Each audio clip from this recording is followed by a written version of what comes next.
Nah, oke teman-teman, kali ini saya akan kembali lagi membahas mengenai kabar terbaru dari timnas Indonesia, dan di sini pun saya akan membahas mengenai requestan kalian bagaimana mengenai persiapan lawan kita di kualifikasi Piala Dunia. Siapa lagi kalau bukan tim Vietnam. Nah, kemarin banyak yang DM ke saya Jadi di sini menanyakan, Bang, bagaimana mengenai kekuatan Vietnam ketika melawan Indonesia? Apakah ada perubahan? Nah, di sini pun saya melihat dari kabar terbaru yang memang dikabarkan oleh media Vietnam, yakni Soha dan juga Dongba, salah satu media juga terbesar di Vietnam. Ini memang sedang gencar Vietnam, dalam hal ini pelatihnya Philipp Trauzer itu sedang mencari dan juga ingin segera mempercepat proses kepindahan kewarganegaraan dua pemain top.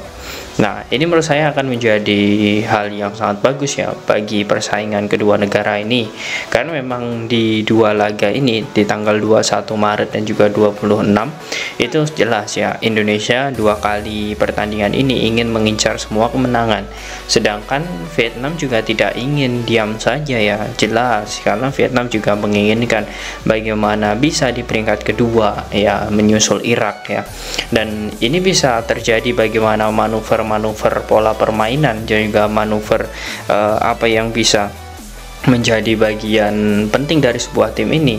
Dan ternyata di sini Vietnam pun juga tidak main-main untuk bisa mempercepat kedua pemain ini.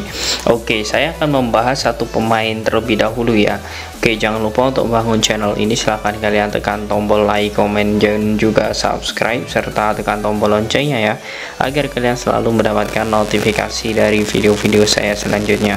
Oke, kita langsung saja membahas nama pertama Oke, di sini saya sudah teman-teman membuka data statistik pemain yang memang akan menjadi bagian timnas Vietnam, yakni Kelvin Chow. Nah, saat ini Kelvin Chow ini bermain di Liga Jerman di Bundesliga bersama Union Berlin. Dirinya memang relatif muda usianya, dan ini memang memudahkan Vietnam sebenarnya untuk menambah daya kekuatan, karena seperti ini. Untuk proses dari Kelvin Chow ini tidak serumit dari para pemain-pemain yang berpindah kewarganegaraan, karena setelah saya telisik ternyata usianya masih 17 tahun dan dirinya pun memang hingga saat ini belum memegang paspor Jerman ataupun tidak memiliki kewarganegaraan Jerman. Dia saat ini hanya fokus di dua kewarganegaraan, yakni Jerman dan juga Vietnam. Artinya dia masih belum berusia di atas 21 dan dia masih berhak menentukan pilihannya. Ditambah lagi aturan ini menurut Soha juga mengatakan bahwa untuk aturan untuk kepindahan seperti ini sangat mudah sekali, hingga federasi cepat mengurus 1 bulan saja kelar. Dan saat ini Kelvin Chow ini memang sedang dipermudah untuk proses kepindahan kewarganegaraan agar bisa bermain saat melawan Indonesia, karena yang menjadi dasar di sini adalah ayah dari Kelvin Chow ini yang memang asli orang Vietnam ini masih memegang paspor Vietnam, jadi dia masih bisa menginduk ke paspor ayahnya. Ini memang menjadi hal yang sangat bagus bagi kekuatan Vietnam, karena Kelvin Chow ini juga dari segi klubnya juga Union Berlin bukan klub sembarangan juga. Nah, sebelumnya Kelvin Chow ini juga pernah bermain di Akademi Oldenburg Youth di tahun 2020, kemudian dia pindah ke Werder Bremen, kemudian di tahun 2022 kemarin dia bergabung di Werder Bremen U17, kemudian dipromosikan pada tahun 2023 kemarin di Werder Bremen U17, dan sekarang dia bisa dikontrak profesional bersama Union Berlin U19. Ini artinya juga bisa menjadi modal kekuatan yang sangat bagus Mungkin ibaratnya seperti ini, kalau kita memiliki sosok Justin Hubner tentu sosok Kelvin Chow ini akan menjadi Justin Hubner-nya Vietnam. Dan kalau dilihat saat ini sebenarnya posisinya juga bagus dia ini memiliki 3 posisi yang sangat kuat, yakni di sayap kanan atau winger kanan, kemudian sayap kiri juga bisa, dan juga dia bisa ditempatkan di gelandang serang. Nah, ini memang menjadi hal yang sangat bagus. Nah, kemudian ya, kalau dilihat dari pola permainan selama di Union Berlin, saya melihat memang pemain ini juga sangat bagus ya. Dia di Union Berlin selalu bermain sebanyak, nah di sini 4 pertandingan dia bermain selama ini teman-teman ya, penuh ya di 2 laga, kemudian 2 laga selanjutnya dia bermain 60 menit dan 1 laga terakhir dia bermain 86 menit. Nah, ini artinya memang membuktikan dirinya juga bukan tipe pemain yang hanya dicadangkan saja, dan usianya juga relatif muda, artinya ini memang memudahkan Vietnam nantinya. Nah, oke. Kemudian yang selanjutnya ini ada satu pemain lagi ya, dan ini menurut saya juga pemain yang matang syarat pengalaman ya. Dia adalah Marlon Rangel. Nah, Marlon Rangel ini memang saat ini bermain untuk klub Vietnam ya. Usianya saat ini 27 tahun ya. Dia kelahiran 22 Mei 1996 ya. Dia memang memiliki darah keturunan ya dari sang ibu ya, yang memang berasal dari Vietnam, tetapi dia memang sudah besar atau lama besar di Brasil sehingga dirinya memiliki kewarganegaraan Brasil. Nah, mengapa di sini Vietnam ini ingin cepat memprosesnya?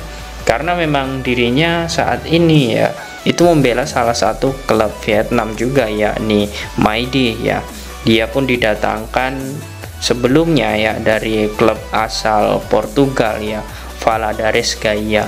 Nah, dia juga saat ini sudah 2 tahun berjalan ya berlaga di Liga Vietnam, dan dirinya pun mengatakan ketersediaannya untuk menjadi bagian di tim Vietnam. Nah, posisinya ini ya, dia itu sebagai back tengah ya, ataupun back kanan, right back. Nah, dia juga di posisi di situ sangat bisa sekali. Nah, secara jam terbang pemain ini juga sangat bagus ya, dan dirinya pun juga mengatakan jika memang segera mungkin ya untuk membela Indonesia ini bisa selesai ya, dia akan segera debut, karena saat ini prosesnya itu sudah dimulai oleh Federasi Vietnam. Dan lagi-lagi ya, Vietnam juga sepertinya juga tidak tinggal diam dengan mendatangkan beberapa pemain-pemain ini ya. Secara kualitas memang ya naturalisasi Indonesia dan juga Vietnam mungkin ada sedikit perbedaan, tetapi apa yang akan dilakukan Vietnam ini sepertinya dengan kebutuhan matang ya oleh Philip Trauser, dan kita akan melihat nantinya apakah Shin Tae-yong juga akan memberikan perlawanan ketika kita menghadapi Vietnam, terkhusus ketika melawan Vietnam di Stadion Mai Dinh nanti ya di Hanoi.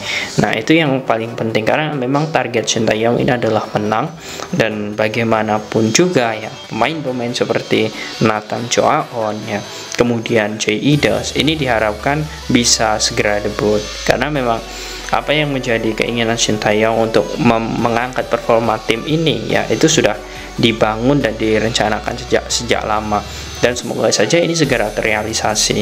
Oke, kemudian kemarin banyak yang bilang kepada saya, Bang, apakah sosok Ragnar dan juga Tom Haye ini bisa menjadi bagian timnas? Jawabannya untuk saat ini masih ngambang ya, 60% lah. Menurut saya masih 60% dirinya bisa debut saat melawan Vietnam, karena DPR itu recessnya ya hingga awal Maret ya.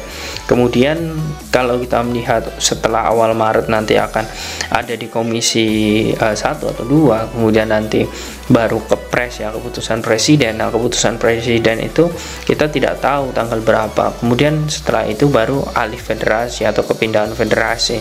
Nah, setelah itu baru di tanggal 21 apakah bisa debut atau tidak, apakah terkejar atau tidak, itu kita belum tahu. Tetapi setidaknya dengan skuad yang ada saat ini ya, semoga saja ini bisa untuk mengimbangi bahkan mengalahkan Vietnam, karena misi Vietnam jelas teman-teman. Misi Vietnam ini adalah balas dendam ketika di Piala Asia. Bahkan supporternya, kemudian medianya, kemudian juga pelatih Vietnam mengatakan bahwa ketika melawan Indonesia di kualifikasi Piala Dunia ini akan tanpa tidak ada beban sama sekali, karena memang pemain sudah mengetahui bagaimana pola dan juga ritme permainan timnas Indonesia. Dan Kapten Vietnam pun mengatakan bahwa sebenarnya pemain-pemain keturunan Indonesia juga biasa saja. Nah, hal itu pun karena gol ya yang dicetak Indonesia itu cuma penalti. Dan apapun yang menjadi alasan Vietnam, ya menurut saya ya namanya juga musuh, pasti ada beberapa statement yang memang mengunggulkan dirinya, tetapi kita juga memiliki statement.